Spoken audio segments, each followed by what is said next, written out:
This is CBS 46 Sports Sunday.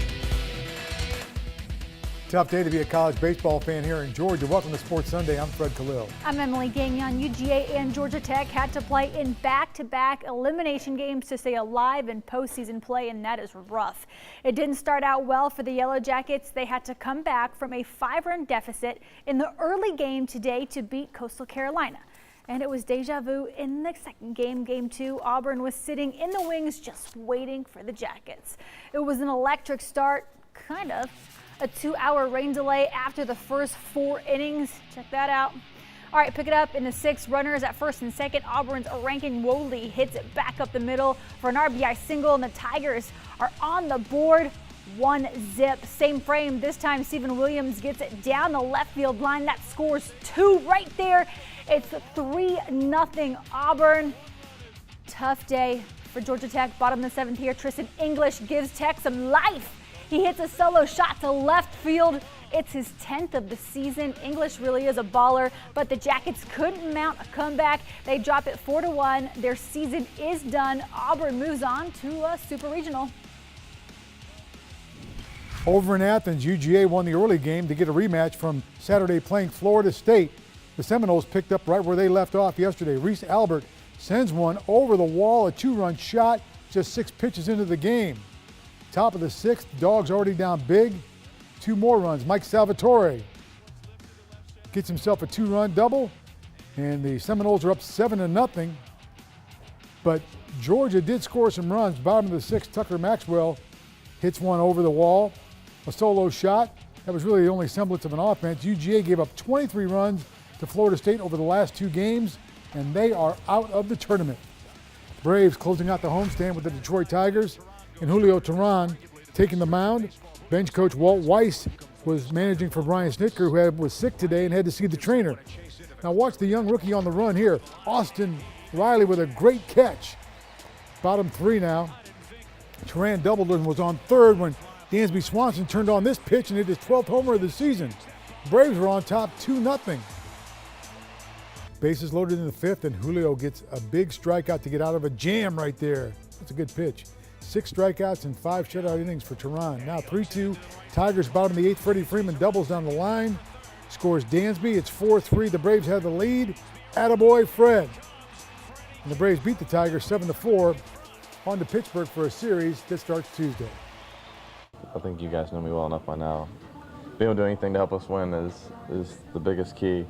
So it just happened to be me today. I'm going to continue to work to try and get better and better. And more consistent. So, but proud of the guys today for being able to battle through. What he's done since he's moved to 2 holes has been huge.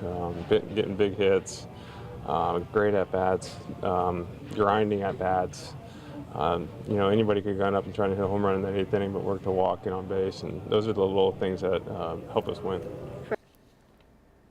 After losing 3 straight, the Bravos, they are back in the win column, reeling off 2 wins in a row. They won 6 out of their last 7 series. That is very impressive. That is good. And those bats have done exactly what we've come to expect, Fred. Well, the team has averaged over 5 runs a game through these 7 series, including 9 games with at least 5 runs. So that's big. It is big in the pitching, though. It's been tough at times to watch. The arms have been the team's weak spot, but the staff has a 4.23 ERA, 13th in the league, but that's changing because of today's winning pitcher. I feel like everything was working today. I got my best slider. My fastball was a little live today, and good team, good 5 innings. I know it was a lot of pitches, but I'm happy that I'm attacking the zone. Pitching around when I need to pitch around, and I'm happy the way I've been putting the work. Okay, so Julio Teheran gave up 4 hits in 5 innings worth of work at keeping the scoreboard clean. It's a stark contrast from the beginning of the season. Heading into May, Teheran earned 23 runs through 7 starts. He had a 5.41 ERA, but since May 5th, I hope you're following here, there's been a change. The numbers really don't lie. He's earned 3 runs through 6 starts with a 4-1 record. And if you look at his ERA, it's a .83. You know what? Teheran says he's made some adjustments that have helped him. It's been a lot of adjustments that I've been making, but I'm happy. Like I say, I'm taking every game every one game at a time, one pitch at a time, and that's the way I've been making the difference, and that's the way I wanna keep doing it. Like I've been seeing the results, so I just taking the adjustment that I've been doing and trying to do in my next outing. All right, so we can't talk about the Bravos without mentioning Austin Riley. He went 0 for 4 today, but that happens. What doesn't happen is 8 home runs in 16 career games. Yesterday, Riley hit his 8th home run. He became the 4th hitter in league history to get 8 or more shots through his first 16 games. Riley also has 22 RBI, tied for most by any player in 16 career games. He has more RBI than games played. Fred, what can you say about that? He's been off to a great start. He's really just keeping it going. NBA Finals are already here. For the first time in league history, we played game 1 outside of the U.S. The Toronto Raptors took the first game, but the Warriors, they know what they're doing in the finals. It's game 2 tonight. Former president on hand today in Toronto, President Obama. In the house early on, first quarter, Klay Thompson, quick release, catch and shoot. He scored the Warriors' first 8 points. But Kawhi Leonard misses. Then watch him, he's going to tip in his own miss. Finished for 34 points, 14 rebounds, Raptors by 3. Later in the first, Raptors on the run. Fred VanVleet, nice alley-oop to Pascal Siakam. And the Raptors were rolling, look at that. Siakam with a nice catch in midair. 58-50 Toronto in the second. Warriors forced the turnover. Steph Curry hits the layup. He had 23. Golden State comes on heavy in the second half, and Golden State takes game 2. The series is all tied at 1-1. Next stop, Oracle Arena in Oakland.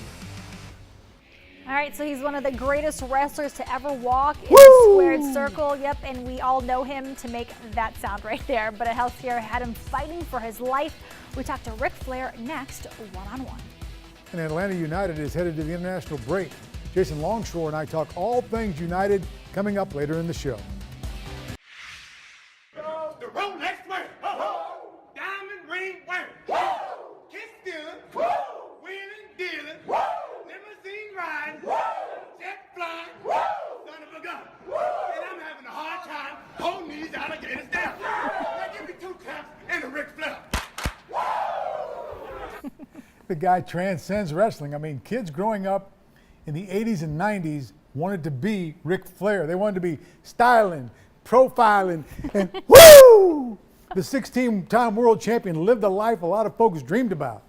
And Fred just left me here by my lonesome. He once said, to be the man, you gotta beat the man. The man. And a healthcare almost did just a week ago. In his first TV interview since getting out of the hospital, Ric Flair spoke exclusively with our Adam Murphy about his near-death experience.